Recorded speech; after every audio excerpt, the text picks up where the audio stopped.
नमस्कार दोस्तों, देखिए आप लोग का जो सोशल साइंस का सब्जेक्टिव क्वेश्चन इस क्लास में मैं कराने वाला हूँ आप लोग का, जो आप लोग का आज ही एग्जाम सेकंड सिटिंग में। इसका ऑब्जेक्टिव आप अभी नहीं देखे हैं तो जाकर देख लीजिएगा। क्या करेंगे हम लोग, तो सोशल साइंस के ऑल सब्जेक्टिव को देखेंगे। ये 100% रियल पेपर है आप लोग का, यहीं से आप लोग का सभी सब्जेक्टिव आएगा, यहीं से क्या आएगा, यही आएगा सभी। तो पूरे सब्जेक्टिव को अच्छे से देखकर याद कर लीजिए ताकि आप लोग को एग्जाम में कोई दिक्कत नहीं हो। चैनल को सब्सक्राइब कर लीजिए क्योंकि हर एक वीडियो का नोटिफिकेशन आपके पास जाता रहे। अभी मैथ और इंग्लिश का भी कल का ऑब्जेक्टिव सब्जेक्टिव आप लोगों को लेना है। चलिए व्हाट्सअप ग्रुप में जुड़ जाइए, यहाँ पर आप लोगों को PDF दिया जाएगा। मैं इस वीडियो में आप लोगों को इसका आंसर को भी बताऊंगा, अर्थात सब्जेक्टिव क्वेश्चन को तो बताऊंगा जो आप लोग को परीक्षा में पूछा जाएगा, और उसके आंसर को भी बताऊंगा, और PDF कैसे डाउनलोड किया जाएगा उसको भी मैं बताऊंगा। तो चैनल को सब्सक्राइब कर लीजिए, वीडियो को दोस्तों के पास शेयर कर दीजिए ताकि वो अभी ये क्लास देख कर जाएँ और उन्हें भी कोई परीक्षा में दिक्कत नहीं हो। तो ये आप लोग पैटर्न, जो परीक्षा का पैटर्न है हिंदी और संस्कृत के दिए तो आप लोग तो समझ ही गए होंगे। चलिए बिना देर के आप लोग को मैं आंसर को, क्वेश्चन को दिखाता हूँ। आप लोग का जो क्वेश्चन पूछा जाएगा यही से क्वेश्चन पूछा जाएगा, यही क्वेश्चन है, यही आप लोग का जो क्वेश्चन पेपर है। देखिए यहाँ इसमें से 1 से 20 तक का लघु उत्तरीय प्रश्न है, जिनमें प्रत्येक प्रश्न 2 अंक है और कुल 10 प्रश्नों का उत्तर देना है। तो चलिए 1 से 20 प्रश्नों को हम लोग देखते हैं। देखिए सबसे पहला प्रश्न है इतिहास से।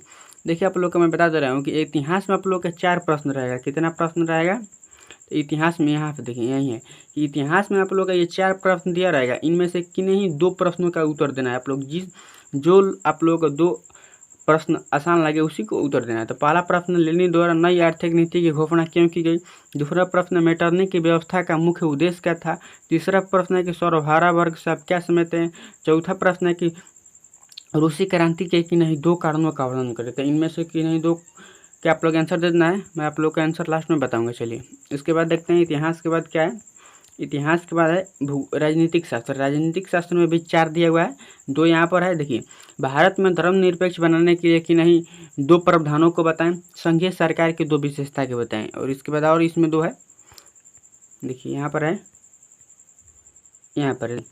कि भारत की भाषाएं विविधता से आपका क्या अभिप्राय है? भारत में विविध भाषाएं हैं, इससे आपका क्या अभिप्राय है? भारत की विविधताओं, महिलाओं के प्रतिनिधित्व की स्थिति क्या है? विधायिका में महिलाओं की स्थिति क्या है? तो ये 4 प्रश्नों में से कि नहीं 2 प्रश्नों का आप लोग को उत्तर देना है। आप लोग को थोड़ा नहीं दिखाई दे रहा होगा तो फ़ोन की क्वालिटी को बढ़ा लीजिएगा। उसके बाद अर्थशास्त्र, इकोनॉमिक्स में देखते हैं कि आय का गरीबी के साथ संबंध स्थापित करें। आय का गरीबी के साथ संबंध स्थापित करना है। मानव रिपोर्ट क्या है? मानव विकास रिपोर्ट क्या है? 10 नंबर क्वेश्चन है।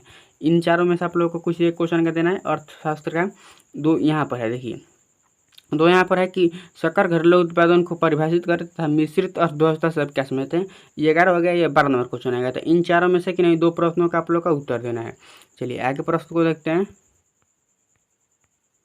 देखिए आगे उसके बाद है भूगोल। भूगोल में क्या है कि भूगोल में पहला है कि नदी घाटी परियोजना के विकास का उद्देश्य क्या है?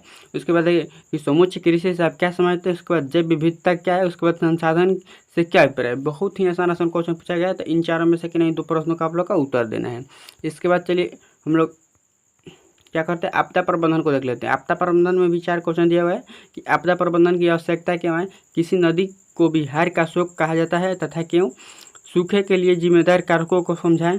प्राकृतिक आपदा और मानव जनित आपदा में अंतर स्पष्ट करें। तो बहुत ही आसान ये क्वेश्चन है। इन चारों में से कि नहीं आप लोगों को 2 को आंसर दे देना है। चलिए इसके बाद देखते हैं हम लॉन्ग आंसर को देखते हैं।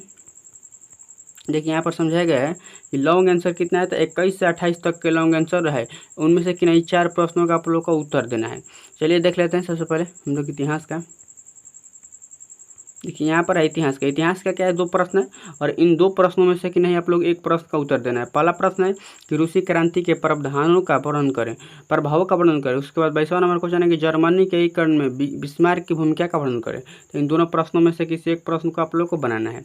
यह इतना समझ गए आप लोग। चलिए आगे देख लेते हैं हम लोग। उसके बाद है आप लोग का राजनीतिक शास्त्र। राजनीतिक शास्त्र में भी 2 प्रश्न दिए हुए हैं, और इनमें से कि नहीं एक प्रश्न का उत्तर देना है। पहला प्रश्न है कि भारत में किस तरह की जातिगत असमानताएं जारी है, स्पष्ट करें। उसके बाद 24 नंबर क्वेश्चन है कि सामाजिक विभाजनों की राजनीति का परिणाम किन किन चीज़ों पर निर्भर करता है, स्पष्ट करें। उसके बाद अर्थशास्त्र है। अर्थशास्त्र में देखिए 25 नंबर क्वेश्चन है कि बिहार के विकास की भावी संभावनाएं क्या है, विस्तार पूर्वक चर्चा करें।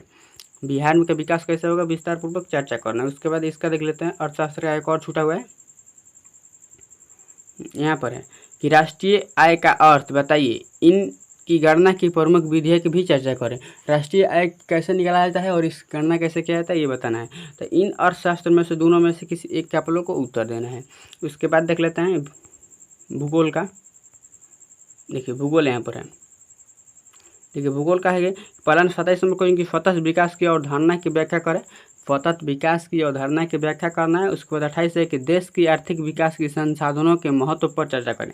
तो इन दो क्वेश्चन में से करना है आप लोगों को किसी एक क्वेश्चन के आंसर देना है। चलिए अब इसका हम लोग सब्जेक्टिव आंसर देख लेते हैं। देखिए आइए, देखिए ये हो गया इतिहास का आप लोग का पहला नंबर क्वेश्चन। देखिए इतिहास का पहला नंबर क्वेश्चन था। उसके बाद देखिए इतिहास का ये देखिए 4 नंबर क्वेश्चन का हो गया। आप लोग को चार क्वेश्चन में से 2 ही क्वेश्चन का आंसर देना था, जो आप लोग को अच्छा लगे। उसके बाद देखिए ये राजनीतिक शास्त्र का 5वां हो गया। उसके बाद देखिए ये राजनीतिक शास्त्र का 6वां हो गया, ये देख लीजिए।